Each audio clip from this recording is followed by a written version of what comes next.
again. Today we're here with Russell Way of Simply Oxygen, and we're going to be talking about HBOT. Welcome, Russell. Welcome. Thank you for your time today, and thank you for having me. You're very welcome. Right, let's jump straight into it. Can you tell us what is HBOT? HBOT, Hyperbaric Oxygen Therapy. So, simple terms, what we're trying to do is enhance the amount of oxygen within the body as quickly as possible to allow the body to utilize that oxygen to the benefit of either repair, recovery, or regeneration within inside the body. Fantastic. So what are the main benefits of HBOT?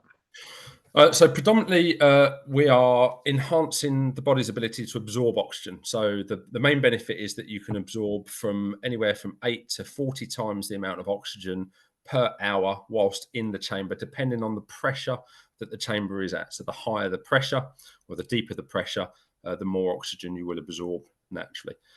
Oxygen is then used by the body primarily for one sort of goal, which is to release energy. So to release energy, you need food to be absorbed, you need oxygen, and then what you get is obviously energy, waste product, and carbon monoxide. So the body then, when it has more oxygen, can release more energy. When it has more energy, it can heal faster. So the primary focus of adding more oxygen is to allow the body to work at a faster rate to either heal or recover quicker. As an example of that, if we look at some of our sports guys, when we're recovering them from a surgery, if they've had like a complete knee reconstruction, which might take 12 months, we would normally be able to recover them somewhere between 6 to 8 months. So halving the time or reducing it by about 30, 40, 50%, depending on other variables as well. Excellent. So you mentioned sports people recovering from operations. What other kind of conditions or symptoms that would you expect to see people coming to use HBOT for? Okay. Yep. So everything from we've treated, I guess, in the last couple of years, a lot of people with long COVID. Specifically helps with headaches, brain fog, and recovering from the fatigue side of things from long COVID. We get a lot of people in who have cancer who are using it in conjunction with chemotherapy and radiotherapy. If you look at the life cycle of somebody, let's assume they've had surgery, chemo, then radiotherapy. When they've had the surgery itself, will help them heal faster. You'll reduce the risk of infection.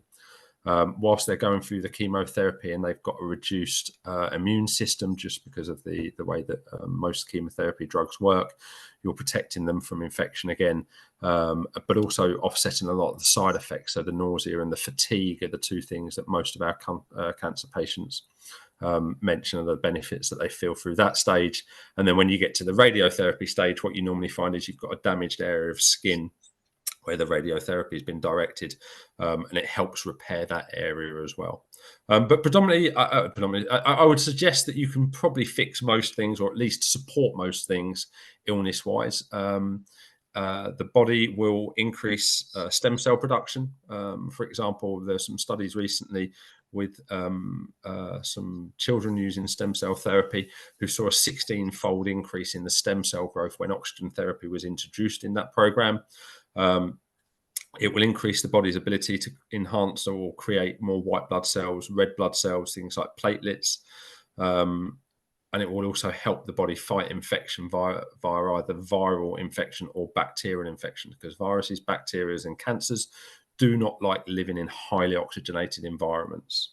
I can't remember who it was that said it, but there's a quote out there that disease it comes in unoxygenated environments. So if you have a highly oxygenated environment, you protect yourself from disease much better. Excellent. Now, how often should people have a session, and how long is each session? Okay, so predominantly the sessions are about 1 hour, 15 minutes.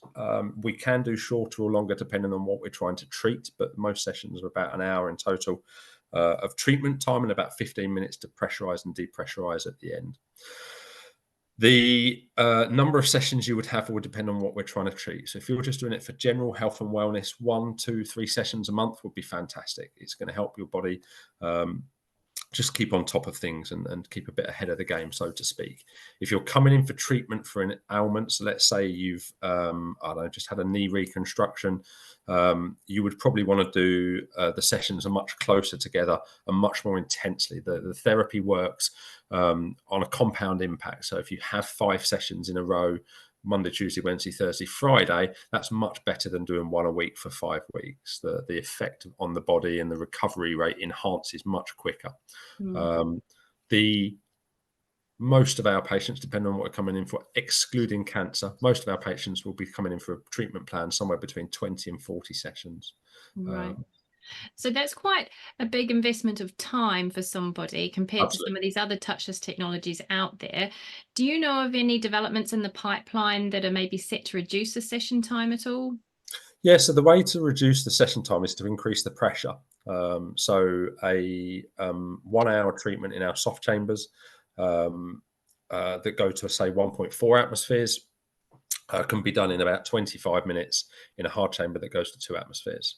Wow. So if you can increase the pressure, the challenge with increasing the pressure is the machines are bigger, more expensive, and we're talking upwards of 100,000 for a 1-person chamber. If you want to go down the route of a 2, 3, 4-man chamber, you could be talking 250, 300,000 pounds, and you need the site then to put a very big, large piece of metal inside and such like. But yeah, advancements going forward, we would hope would be around that. And one of the things that we're sort of hearing about at the moment is so rather than using metal, using some of these compound structures that they use to make aeroplanes, spaceships, and things like that. So you'd make the machines lighter, much cheaper to buy in the first place, and much more flexible to move into smaller spaces. So we'd probably see that in about 2-3 years' time, I think, at the moment, from what we're hearing. Fantastic. Now that's a great segue into another question about the chambers. Now, not all chambers are equal, are they? So what makes a good chamber? What makes a good chamber? For me, safety. I guess their chambers, if we talk about soft chambers for the moment, if that's okay, on the market, you can go anywhere from about 6,000 to 20,000 pounds. The challenge is the less money you invest in something that's medical grade and something that's what they call human pressure vessels for human occupancy, means that the testing needs to be done on it. And the testing isn't always done thoroughly, from what we found, when you don't do it in your own country, under your own guise, watching what's going on. So if you have it tested in China, which is where predominantly about 90% of the chambers in the world are made from, there's a couple in South America. So for us, safety is invaluable. We do not want to have a customer in a chamber and that chamber, for example, go pop, because if that chamber goes pop when there's somebody inside of it, you're likely to do some damage to their ears. It's going to be an uncomfortable experience at the very least, unpleasant at the worst. So yeah, we tend to enhance our chambers. Our chambers are probably what I'd call top of the range, because we have thicker material, we have better testing, or testing that's done in the UK to higher pressure levels. So if we've got a 1.3 atmosphere chamber, we won't pressure test it to 1.3 atmospheres. We'll pressure test it to 1.7 atmospheres to make sure it will always hold form and never have a failure on it. The other thing we have is we don't want toxins in our product. So again, if you're going for a therapy that is something like salt therapy, red light therapy, something, you're doing it because you want to make yourself better.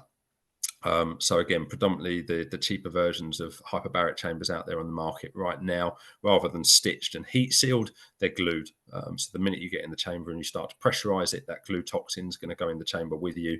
So on average, how much space does a chamber take up, or how much would someone need to allow to fit one of these in? Okay, so we always, I explain it as a single bed with a bedside cabinet. There or thereabouts, depending on the chamber, it's either going to be about 6.5 foot long down to about 4.5 foot long to the smallest ones. And we have different styles. So it depends on what you like to do when you're having the treatment. Some of our customers like to sleep, so they've got a lay down one that's got a really comfy memory foam mattress. You fall asleep in there in minutes. It's beautiful. However, some of our customers like to work, or they're not so easily able to get down and lay down within the chamber itself. So sit down options are much more appropriate. So we have 2 sit downs. We have one called a recliner, which is low down to the ground, and we have a wheelchair accessible one also that has a rocking chair in there. So you've got different styles for different sort of causes. But yeah, size of a single bed, and then the 2 machines are about the size of a microwave, I guess, for want of a better description. Really easy to use. They've only got on and off buttons. They're real simple. Excellent. So how much on average can a business charge per session? Oh, that's a good question. So at the very most I've heard of a customer being charged for a session in London was £695 for one session. Wow. Over a weekend when they had to bring a doctor in to treat the person. We tend to see hard chamber sessions are around about £100 to £200, depending on where you are. Central London, you're talking £200. Outside London, 110, 115, something like that. Okay. So you mentioned that the average, or you mentioned the HBOTs can vary in price from, as little as 6,000, 6,000 all the way up to 22 is our most expensive soft chamber. Okay, and hard chambers? Probably starting at about 30 for the cheaper versions out there for a single person, going up to about 80 for a single person. And then for multiple person chambers, you're probably looking at 100,000 plus. Right. So these are quite expensive pieces of equipment. I imagine a lot of effort and studies have gone into creating these. Any idea on how much it would cost to actually develop your own one? So I guess at the moment out there, soft chambers are much easier to develop. There are 3 or 4 styles that the Chinese companies are using. Hard chambers are different. Hard chambers need a lot more work, and the human pressure vessel for occupation sort of standards in the world mean that there are very rigorous rules and regulations around what you can and can't put in, all down to things like the thickness of the plexiglass for the windows, how big the window is allowed to be, through to safety mechanisms of how you would get out of that chamber if there was an emergency, such as a fire in a building. How quickly could you get somebody out and such, like in safe standards. So we normally see amendments to some of the chambers we've made take about 6 months to get through, because you have to create a product that then goes to get tested. Effectively, we try and blow the thing up until it breaks. Right? When you test in one of these chambers, the idea is that you're going to inflate it until it bursts to prove that it can withstand the pressures that you're putting inside of it. The same goes for the hard chambers, and this has to be done over and over again, very similar to a car. When you're testing something new on there, you might have to run it for 10,000 miles. So you've got these machines that just inflate, deflate, inflate, deflate, inflate, deflate. So the testing phase of any of these chambers is about 6 months. Right. Yeah. So there's a lot of R&D going into all of this, and a lot of money going into it. So it's better off to go for one that has already been made, tested, and verified. Yes, absolutely. Yeah. Fantastic. Now, just one final question. Are there any other therapies or modalities you'd say pair well with an HBOT session? 2, depending on what you're looking for. So we love salt therapy, halo therapy. A lot of our customers that are coming in with respiratory conditions or things like COVID or long COVID, or they've had a chest infection for 3 months and can't seem to shift it. We love doing salt first, followed by the oxygen therapy. We feel that the salt clears the mucus down very quickly, allows the oxygen to then pass through the lungs at a much more effective rate. The other one we would do, but we do it the other way around, is red light therapy. But we do that after a treatment. And this was actually shown to us by some of the doctors over in the US that work with the NFL and the NBA teams in terms of recovery times. There's an enhanced ability for the body to recover if you have oxygen and red light together, one after the other. And we've seen dramatic recovery time. So from people that would normally sit there and go, look, it'll be 48 hours after this competition or game that I've done before I even feel relatively normal, and within 24 hours they're sitting there going, I feel fantastic and back to normal. Wow. So red light therapy post oxygen therapy, or salt therapy prior to oxygen therapy, are the 2 that we tend to pair with. Fantastic. Well, thank you so much for joining us and sharing some insights and information into HBOT. I'm sure we'll be hearing more from you soon. Wonderful. Take care, Aaron. Take care. Thank you.